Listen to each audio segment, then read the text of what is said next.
Hello everyone. This week and next week, for 2 weeks, we are going to learn the visual language of art, the visual elements. Like we learn alphabet and grammar rules to understand a new language, learning what visual elements are and how they are used will help you understand works of art better. So for 2 weeks, we are going to explore these elements. These elements exist not only in artworks, but everywhere in the world, such as the straight line of the horizon, the colors of the rainbow, various textures of the objects, etc. Artists utilize the expressive qualities of these elements to convey certain meanings in their works. However, not all these elements are important or even present in every work of art. Many works emphasize only a few of them. So, we identify the use of the elements in works of art and interpret the meanings. This week, we are going to learn line, shape, and texture. So now, let's begin with lines.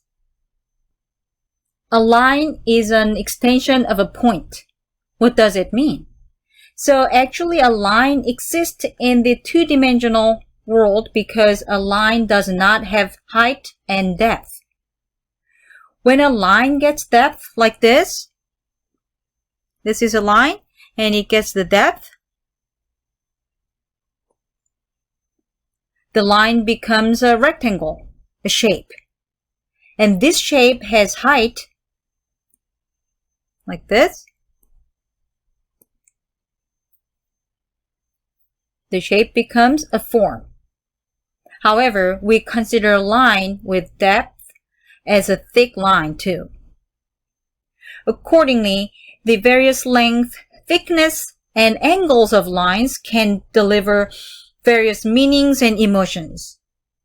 So let's look at what kind of lines are there and what their characteristics are.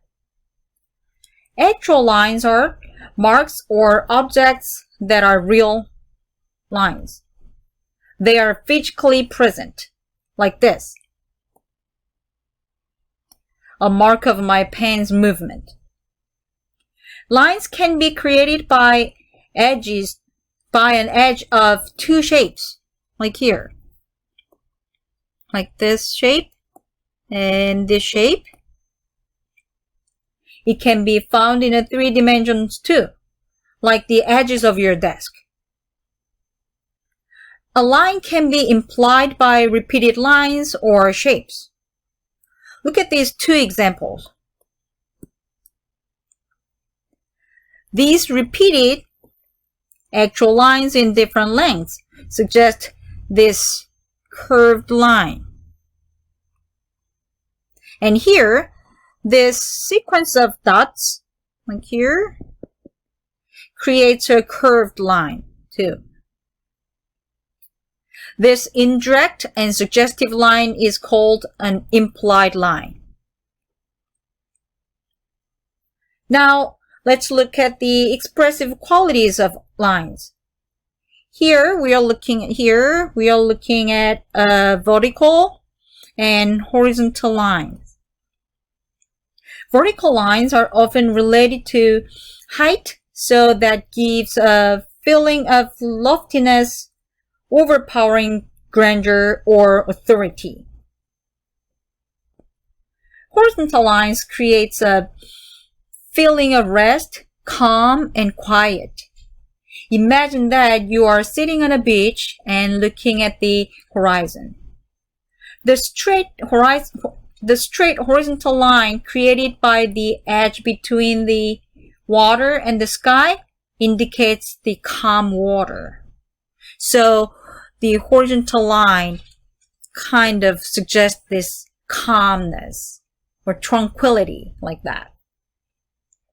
Both vertical and horizontal lines indicate their stable quality because they are not in motion, like the still standing vertical line, like this, like a person, and the lying horizontal line. When these vertical and horizontal lines move, they become diagonal line. Here, like laying up suddenly, like get up a little bit or reclining a little bit.